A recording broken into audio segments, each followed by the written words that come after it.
Range of motion बहुत ही ज़रूरी term है और बहुत ध्यान में रखने वाला टर्म है।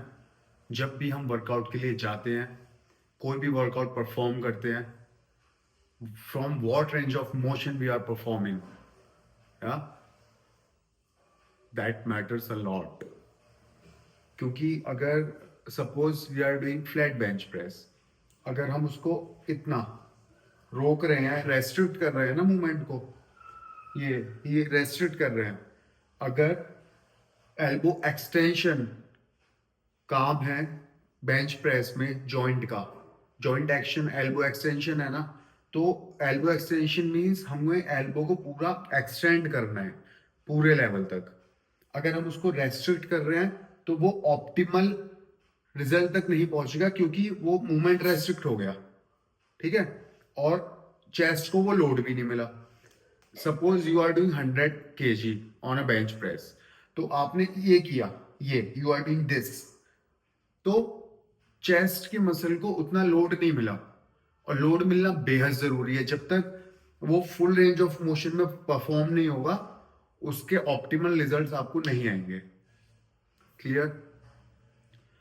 ऐसे ही कोई भी वर्कआउट ले लो आप, अगर बाइसेप कर्ल कर रहे हो, ये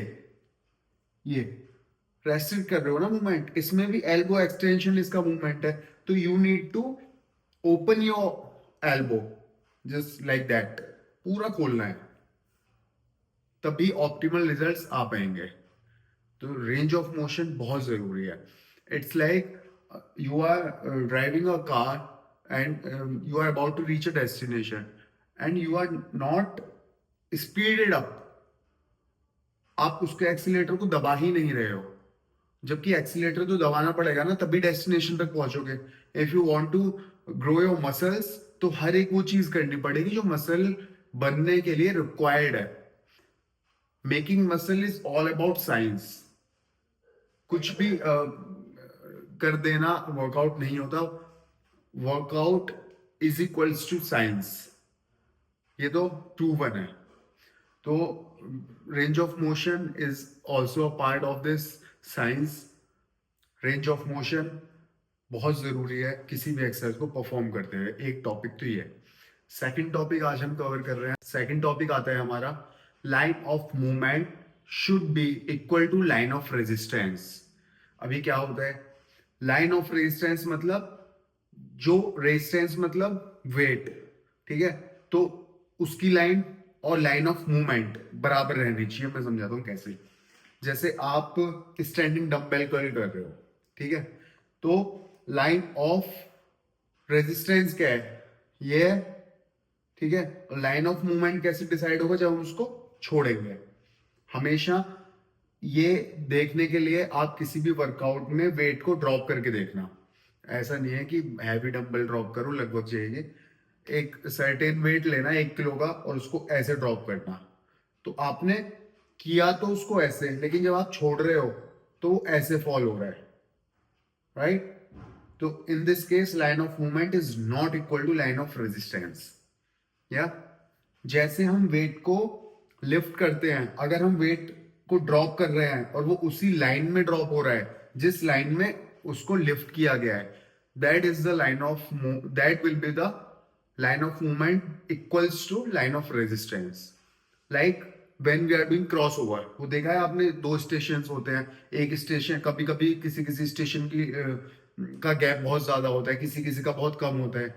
तो प्रिकॉर की मशीन पे देखना, बहुत कम डिस्टेंस होता है। तो जब हम परफॉर्म करते हैं ना उसको लाइक दिस, और अगर हम यहाँ से छोड़ भी देंगे उसको वेट को, तो वो सीधा पीछे जाएगा। जिस लाइन में वेट को लिया गया है ना, उसी लाइन से वो पीछे चला जाएगा।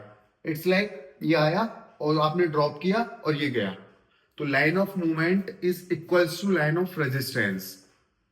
ये बहुत जरूरी है। जब तक ये वर्कआउट आपको पता नहीं चलेगा ना, तब तक मसल बन तो जाएगी, लेकिन आप किसी न किसी पे डिपेंड ही रहने वाले हो। क्योंकि muscle is also a luxury. किसी के पास गाड़ी है लग्जरी के नाम पे, किसी के पास बंगला है, किसी के पास मसल है। And you know health is wealth. तो if you want to grow your health like your wealth, then you should be responsible for it. किसी और पे डिपेंड होने से बेहतर है खुद सारी साइंस समझ लो, फिर आपको जरूरत ही नहीं पड़ने वाली, राइट? सो ये चीजें दिमाग में रखने की जरूरत है। तो आज हमने दो टॉपिक कवर करे हैं। एक, line of movement should be equal to line of resistance. Second, range of motion. ठीक है, तो ये दो टॉपिक कवर हुए हैं। अच्छे से परफॉर्म करो वर्कआउट जाके।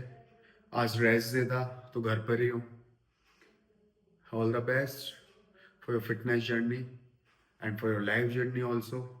Take care of yourself and your family. Say no to drugs. Over and out.